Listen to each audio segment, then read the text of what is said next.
आईचे प्रेम किती महान असते हे सांगणारी एक हृदयस्पर्शी बोधकथा. ही कथा ऐकल्यावर तुम्हाला तुमच्या आईची आठवण नक्की येईल.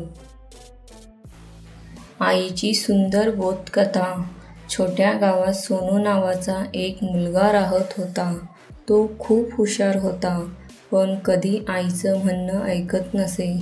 त्याची आई माया त्याच्यावर खूप प्रेम करत होती. एक दिवस सोनू शाळेतून घरी आला.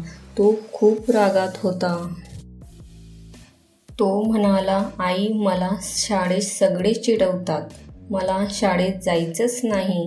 आईने शांतपणे त्याला जवळ बसवलं आणि म्हणाली, बाळा, जीवनात अडचणी येतात, पण त्यांना घाबरून पडून गेलो तर आपण कधीच मजबूत होऊ शकत नाही. तिने सोनूला एक छोटं रोप दाखवलं. आई म्हणाली, हे रोप बघ. सुरुवातीला ते खूप कमजोर असतं. वारा, पाऊस, ऊन सहन करत करत ते मोठं झाड बनतं. सोनूला आईचं बोलणं समजलं. दुसऱ्या दिवशी तो धाडसाने शाळेत गेला आणि अभ्यासात लक्ष दिलं. काही दिवसांनी तो वर्गात